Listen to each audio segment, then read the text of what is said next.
Alright, we are doing experiment number 4786-4. We got some cracks here in a hardwood floor. Technically it's fir, so it's softwood, but regardless, I'm gonna take some Durham's Rock Hard Putty and allow that to trickle into the cracks here.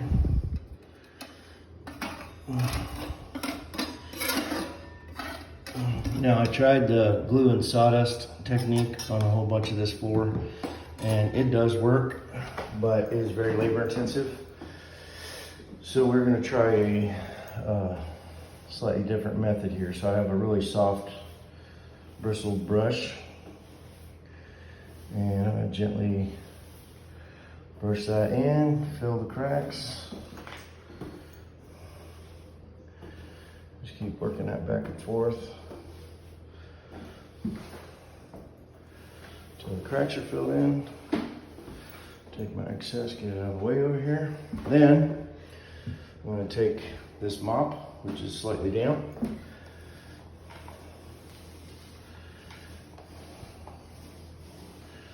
I'm just going to mop this off, making sure I get a little bit of water down in the crack to make sure that the filler goes in the holes. So I got one I did earlier over here, and it just leaves a little bit of a residue, which I can come back with a clean mop back off, and then wait for that to dry and paint over the top. Boom, cracks are filled. So here I am at an unpainted surface because I didn't get this last night. I wanted to make sure I got some paint on the floor because it takes time to dry. So I was kind of speeding through it, but I noticed I had a lot of cracks that I've missed. And so this way, I just put the powder on the floor, brushed it all around, swept up the excess, and I can go right over this with a mop. Just enough to moisten that putty to activate it to stay in the cracks.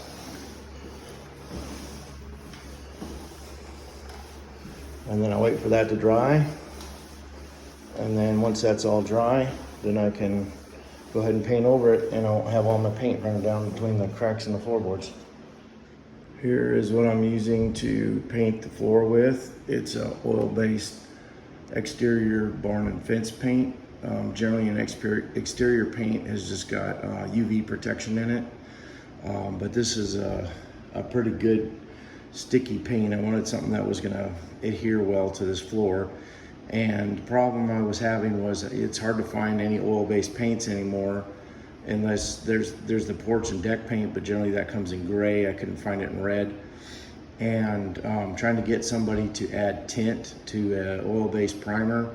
Apparently that stuff is like some kind of government conspiracy or something, because nobody wants to put some of that in there because then they're afraid you're going to say, oh, I don't like the color, and take it back. I just wanted a color that was darker, and I couldn't get anybody to put tint in there for me. So I ended up finding this paint, which is this deep red maroon color, which seems to work really fairly well for this floor. It's a gloss finish. And then because we've had a lot of rain here lately, I got some naphtha to put into the oil-based paint to help it to dry faster.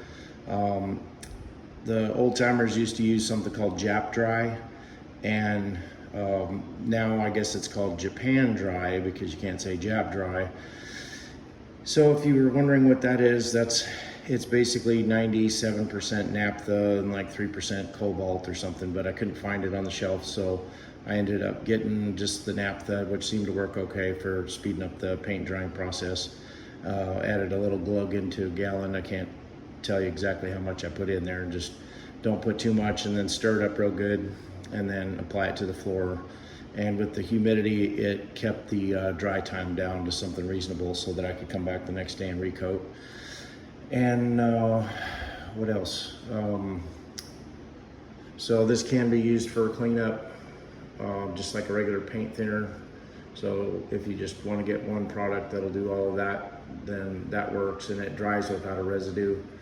So it's basically kind of the oil version of rubbing alcohol so it just it helps to evaporate and get the paint to start vaporizing so that it'll cure out quicker, because the floor was just a little bit tacky this morning after about 12 hours. So I wanted to make sure I got that speeded up, but because of all the rain that we've had, it's just really hard to get the paint to dry.